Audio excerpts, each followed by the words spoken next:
Good morning and welcome to Literature Matters. I'm very sorry for the slight delay in starting, but we've had technical problems, but they're all sorted now. And Mike, who is here as our executive manager, he's sorted it all out for us today. Now, one day I'm going to get Mike on here to say hello to you. He's shaking his head again, but we'll sort that out as we go along. Thank you, Mike, for getting us going. Now, I just want to say that Beth isn't with us today. Beth is studying for her exams, so we won't get her back till June. Beth, if you're watching, we miss you and we look forward to you coming back. Good luck with your exams.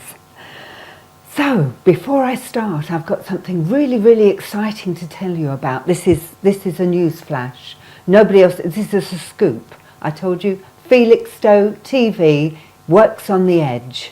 Now, I'm sharing this with you for the first time. Last night in a pub, I can't divulge which pub, I was speaking to a farm worker, a local farm worker. Now, I can't divulge his name either. We do keep things here confidential. He was a little worse for wear, but he told me something fascinating. Did you know there's genetic engineering going on a farm, not somewhere around the Trimley area, I understand. Now, you are not going to believe this, and I promise you this is a first. He told me this. They are going to harvest very shortly something amazing. Now, hold on to yourself here. They're going to harvest spaghetti trees. I know, it sounds fantastic, but genetic engineering is a wonderful thing. Apparently it's the first orchard of spaghetti trees in the country, and they came to Suffolk and not far from Felixstowe. Well, I think that's something to be very proud of, because I can have fresh spaghetti picked in the morning and on my table by the evening. I think that's wonderful. Apparently the reason they picked here, because I understood the scientists looked all over the country, but they picked around here because of the freak weather. Did you know? I didn't know this, but we get the winds coming from the southern continent and they blow across apparently Felixstowe and this part of Suffolk, and with them they carry the aromas of the olive trees or olive groves, and they also have the garlic fields, and that brings all the aroma, and apparently spaghetti trees love it and it really makes them grow. Now, I know it's genetically engineered, but I'm assured by this worker that it's all organically grown, so it can't get any better than that. Now, you heard it first here on Felix Television. We're ahead of the game. We work on the edge. Yay. BBC, eat your heart out. I hope you enjoyed that. And before I start, I just want to say happy April Fools for tomorrow. I just thought I'd try that one out. I don't know if you guessed it. I thought it was quite a good one. But I'm going to carry on now with what I normally do, which is look at words and sayings and things that we're used to, and just looking at what they mean and what they are to us, because we use so many words that we don't even think about. Well, today I've got something that's I think quite interesting. The bowler hat. Now, where on earth did that come from? Well, apparently William and Thomas Bowler were hat makers, and a long time ago, I should think the landed gentry and anybody who rode horses from quite good families always rode their horses with top hats. Well, they kept getting their top hats knocked off by the branches they used to go under. So Thomas and William Bowler designed the bowler hat, so it was rounded, a bit like an early crash helmet, I suppose, and they adopted that, and so it was named after them, so it was called the bowler hat, which I think is really nice, and I think it's quite fantastic that they had a decent name. If they were called Ramsbottom, it wouldn't seem quite the same, would it? You wouldn't put a Ramsbottom on your head. So I think that's quite an apt name. By the same token, a hero of mine, somebody who I think is utterly wonderful, who should be revered above all other men, the man that made my life a lot easier, Thomas Crapper. Now, although he didn't invent the water closet, what he did was he modernised it and brought it to all our homes. And I, for one, am very grateful to him. And I think he should be honoured. But actually, his name it's a swear word, it's used in very derogatory terms, and a man who invented such a wonderful thing. So, what's in a name? A lot, apparently. Would you rather be called a bowler or a crapper? Actually, you should actually want to be called a crapper because he invented something wonderful. But I suspect you wouldn't quite want to be called that. So I thought that was quite interesting. And I'm going on to my word of the week. As I've said before, I do love a good word.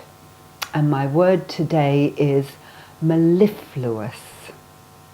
Fabulous word. Just rings round your mouth. Mellifluous. You couldn't actually say that word if you'd had a few sherries. So not an easy word to say. And it means sultry, beautiful, sweet tones. I think that's a lovely word, so I should be finding reasons to use the word mellifluous this week. And perhaps I can bring that in. My guest today is Eric St John Foti. Good morning, Eric, and thank you for coming. And thank you for all the fun so far. And you said that in such a mellifluous way. Oh, I did indeed. I learned from the great. I want to say, you know Eric, I'm sure, because Eric has been here just recounting his life story with Mike Nimmy. I think you're up to episode 11? No, I think it's 12 now. Oh my goodness me. And we're only a fraction of the way through. I know, so it's going to go on for a long time, I think. Well, I brought you here today because Eric does everything. He's such a fascinating man. But I brought him here for his literal contribution. Is that a right word? Well, it nearly got there. You nearly got there. Now, Eric has written a book called, I'd like to put it up for you, The Foti Theory. Can you see that? I hope that's nice and clear. It's the answer to almost everything, which is a fabulous quote from Hitchhiker's Guide to the Galaxy. But first of all, Eric, I'd love to ask, why did you write it? Well, it's an interesting thing because I think today we are in need of something far more than we realise. In the past, we've always had religions to hang on to. People have had handrails of religion, but that seems to have drifted away. Science has taken its place and technology, but people aren't fully aware of everything to do with it. So there are an awful lot of people who are wandering around a bit bemused because they don't know what it's all about. Right. Now, of course, everybody's read The Hitchhiker's Guide to the Galaxy, and in that, as you know, this race of mice, they very intelligent mice, I might say, they created the world, or made the world, as a computer to find out the answer to the ultimate question, you know, what is everything, basically. And, of course, it came up with the answer 42, or their first computer came up with the answer 42. Then they created the Earth as another huge computer to find what 42 meant. And of course, ultimately, the Earth was destroyed just 2 days before it found the answer, and the whole book is about the same thing. Right. But basically, it triggered off something in my mind, and I realized, of course, that there is an answer to almost everything, and it's all to do with time and infinity, which people don't think about, and of course the Force, or as people have termed it all throughout the ages, as God. I was going to But say. that's a quick answer to what you said. Yeah. The reason I did it was because, A, I felt that people needed that handrail, And it's answered a question which has bemused a lot of people. And I've thought about it. Originally, I was trained for the church.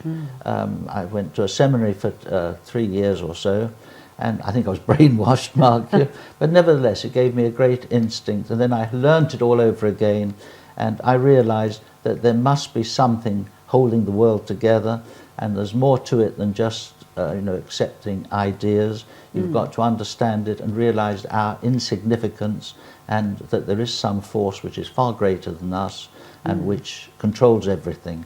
And really that's what the Foti theory is all about, and why I wrote it. Wonderful. Does it conflict, because there's so many different religions, does it conflict with all the different religions there are out there? No, this is one of the joys of it, because if you read the Foti theory, which I hope you will do, or you have done, Yeah, I have. what I say is lay your religious beliefs to one side, because it opens your mind, and then you will find that it actually confirms your religious beliefs, and that everybody is right. Now that sounds an enormous step to take, that everybody can be right, but it is so, and this is where the conflict of time and infinity.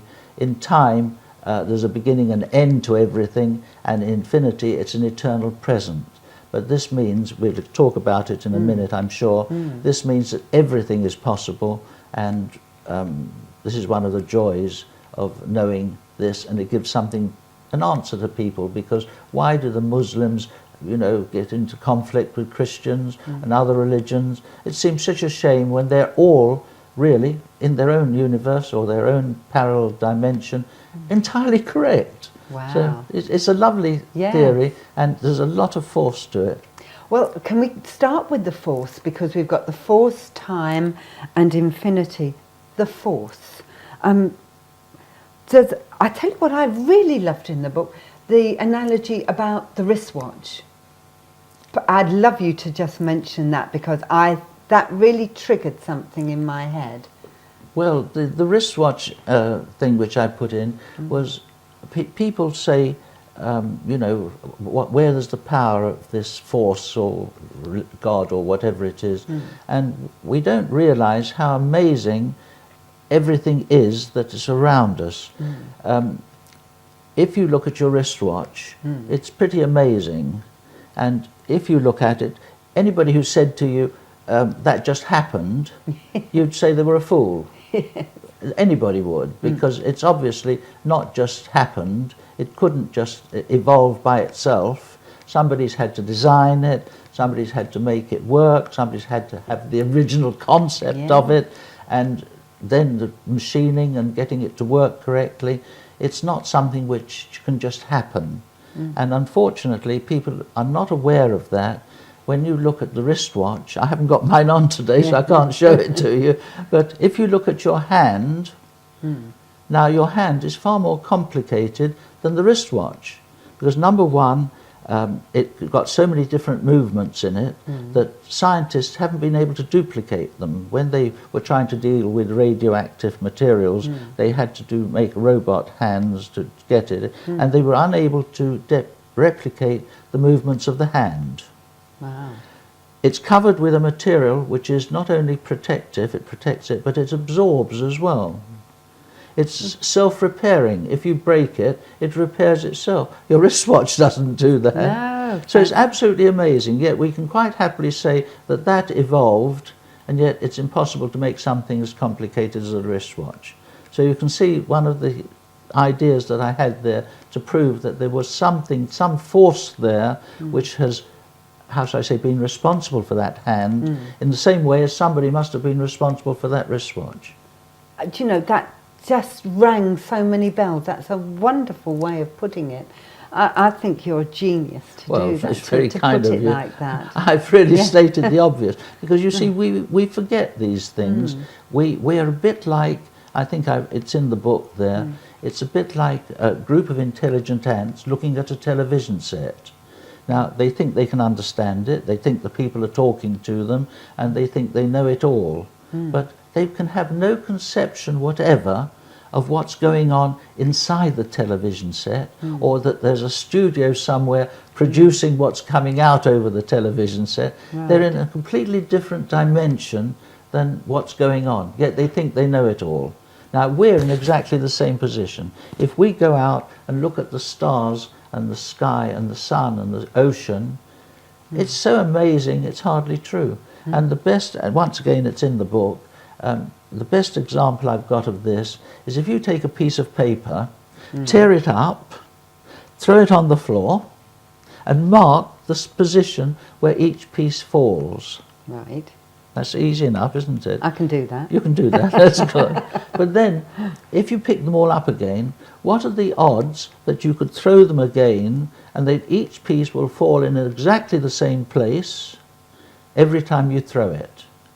It won't. It's virtually impossible, Yeah. isn't it? Yeah. And not all our science and technology, our greatest minds and thinkers could make it so that every time you threw those pieces of paper on the floor, they'd fall in exactly the same place. Wow. It's obvious, isn't it? Yes. And yet we Yes. look up at the sky, at the night sky, and you see the stars. These aren't pieces of paper. These are vast planets and vast pieces of rock or whatever it is floating through the sky, and yet they are in exactly the same place every night. We can tell you where they're going to be in 100 years' time. We know where they were 50 years ago. So something must be controlling that, and Yeah. that isn't something which is just, how shall I say, some force without any knowledge. It's some very knowledgeable thing, far beyond our concept of knowledge. And so this is where we're getting to about the force. Yeah. And in the past, it's always been God. It's been referred to as God. But of course, we've got this concept of this old man in the sky ruling everything, and it's not. God must be a force which is controlling everything. And so this is the step, the road along which this book tries to take you. Fantastic. I could go on more about the force, but I'm looking at our time because we've still got time. Oh, that's good. We've got time and infinity to do now. Oh, my I mean, goodness gracious me. That's a huge thing. I love the, you had the ruler Oh, about yes, time. yes, I yes. love your analogies because I understand it. It Well- just makes it very easy to understand. And Well, make you see, think. I didn't realise time had gone on so quick. I know. I've talked too much. No, I'm you sorry. don't talk to me. I'm You sorry. carry on. But you see, the problem is time, everything has got a beginning and an end to it. Yes. Everything's got substance. Everything is, it's part of something we understand. We understand time. Time goes by a second at a time. It's this second that counts. You can't change what's happened yesterday. This second is the one that counts, and we can't know what's going to happen in a moment's time. We could all be devastated in a couple of minutes' time, or we could be dead tomorrow, any one of us. Right. So this second is the only second that counts in time. Now, in infinity, this is an eternal presence where there is no time. And so it's very difficult to conceive this, and I think the best way of conceiving it is to think of infinity as the vast open space, and then a bubble within that infinity, which is time. So everything within that bubble has got a beginning and an end, but outside of that bubble is infinity. Wow. And you see, it's getting that because they're contradictory, because one's got substance, one's got beginning and end, and one hasn't. There's no beginning, no end, and it's a very difficult subject to talk about and sort of summarise in a few moments. I know. But the whole point is that if you've got them, they're contradictory, yet they are existing together simultaneously. And one of the best examples to illustrate this was a Jesuit priest told me many years ago. He said, imagine a muddy old pool at the bottom of a farmyard, and he said in that there are all these worms and things and scurrying around, living their lives, and then every so often they rise to the surface of this muddy water and they disappear. And he said, they all worry and they think, oh, he's gone, this is our life, what's happened? One day this happened to one of these little worms. He came to the surface and he turned into a butterfly, and he flew about in the sunshine, and he looked down at this muddy pool And he thought, look at all my brethren down there, thinking how wonderful it is down there. But this is the real life. Oh. And so if you think of that muddy pool as time, and coming out of it, you're coming into infinity, that's the best concept you've got of getting the two things into perspective. Is that death?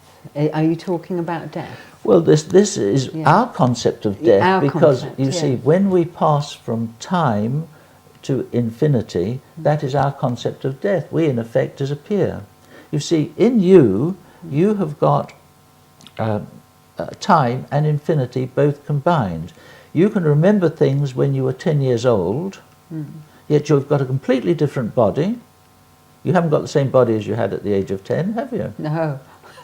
And it's a completely different being, and yet you can remember all those things. That is the infinite part of you, that's the spiritual side of you, or the part from infinity. You see, there can be no solid things in infinity, because to be solid, you've got to have substance, you've got to have beginning and end, which you've got with your body. Yes. But the spirit is eternity, it's the infinite.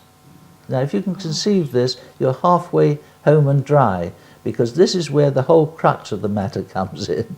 Because if you go from time to infinity, you're like the butterfly which come up from the dirty water and you're flying around in the real world, and it's in that real world which is infinity. Now, in infinity, there's no beginning and no end. Right. In time, there is. And you see, unfortunately, in time, we're all living in our own little universes. And you can't see the same universe that I see, unfortunately. We can both be looking at the same thing, but we can have a completely different outlook. In fact, the police, if they take statements from people, something's happened, if they find that they're similar, they immediately investigate, because they know that correct how shall I say, views on a subject, they normally always vary. Yes. Because everybody sees it from a different angle. You see, you're seeing something differently from I. When I look round this room, I don't see what you see. No, right. Unfortunately, because a different viewpoint, different everything. And so in consequence, we've got to remember that in infinity, everything is possible. There's no beginning, no end, no time. In time, we're limited to this second. And that is why it confirms, and there must be something holding all of this together. Yes. And in time, we obviously have our great philosophers who've given us wonderful answers. We've got religion, which has given us wonderful answers. And they're all possible in infinity, and they're all possible in time. And this is why the good Muslim can be entirely correct, because in infinity it must be possible, because you've heard of the monkey theory, I'm sure. If a Please tell us. if a group of monkeys, they say, sat at typewriters, can't type, you know, they're just playing around. If there was an infinite number of things that they do, eventually they would turn out all the works of Shakespeare. Really? Well, you can see it, because Yes. if you have to take every Infinite, letter in every book and have how shall I say, the whole alphabet in every difficult combination for every letter, well, if you do that in an infinite number of times all the way through the works of Shakespeare, the mind boggles, you know, even to do it. But eventually they would produce, they must do, because that combination is one of the combinations. So everything is possible in infinity, but in time we're only aware of the one possibility that we are aware of at that moment. And of course this raises all sorts of problems, because in infinity everything has existed forever. Now if you imagine, as you talked about the ruler, if you take a ruler, at the beginning it's where you're born, at the end is where you die. Right. You go along that road a little tiny step at a time, don't you? Yes. You're only aware about, you're about here, right at the beginning of it. Oh, bless. But I'm right here at the end. But if you take that, you're aware of what's going on at this moment. Right. But in infinity, somebody in infinity looking at that ruler sees the whole lot. So they can see you being born, they can see you dying, and they see every step in between, all simultaneously. Is this do you go with the concept of reincarnation when you're in infinity? I mean, is it circular? Well, no, you see, the whole thing is reincarnation, everything is possible. And so you have probably lived the life of every single person who has ever existed. You may not have done, it just depends on your dimension, your belief, but in infinity, everything has happened. I remind you of the ants looking at the television set. We don't know, we can't conceive. Right. And you see, even coming back to good and evil, we've got different concepts. There are tribes in Africa that used to believe that when somebody got old, that person they had to take their parents out into the jungle and leave them there to be eaten by the wild animals. Goodness. Now, some of these people apparently didn't want to do that. So they felt as though they were doing evil if they didn't take their parents out. You see what I mean? Yeah. So the old saying, evil is in the eye of the beholder, there's a lot to be said for it. It's what you believe and what you've been brought up to believe. I think good and evil is rather like negative and positive. And you see, once again, you come back to this principle of infinity and time. I think there's evil in time, but in infinity, what is it? How do we know? We can't tell. It's very difficult. And this is what it's all about, you know, in effect. I think it's a bit like electricity. You see, if you plug in your appliances correctly, you get light, you get heat, you get everything you want. But if you plug in incorrectly, you get sparks and explosions and what's it? And that is, in effect, what good and evil is. It's our misuse of the power of the force. What a good analogy that is. I understand that one as well. You do? Oh, fantastic. Good. You put it so... Oh, gosh, the time's just gone. We could talk for ages, and I could listen for ages. I don't know about you. But I have read the book. I will read it again. It's not something that you read just once. It's full of wonderful, wonderful ideas. And it's very uplifting. I have to say, it's a wonderful, wonderful concept. But if I wanted to buy one, how would I get hold of one? Well, at the present moment, these ones that we've got I'm here going to show you are proof copies, and we're having the proper ones printed. But if any of our viewers or listeners want a copy, they can very happy to come to the studio or come into the precinct, the radio station in the, you know, by the co-op. Yes. And if they can get one there free of charge if they make a small donation towards our funds. Oh, that's So very kind. they can have those. But we're Yes. having a new proper edition printed with a hardcover, and that will of course go on sale in the normal way. Now this was done originally sealed. Right. So that what we didn't want was people just picking in little bits. Right. But we're not going to seal the final copy, because what we're going to recommend is that people don't just read it once, they read it over and over again until they grasp it. Yes, I found that. I'm on my third read Oh, now, you are? and I'm That's still good. trying to grasp, because it's beautiful as well. It's Well, very I think it uplifting. gives the answer to almost everything. Almost everything. Almost everything. I think on that wonderful note, I must say thank you so much to Eric for coming in today. I think it's utterly fascinating. And if you've got any questions or you'd like to know more, please go on to the Felix Stowe TV website.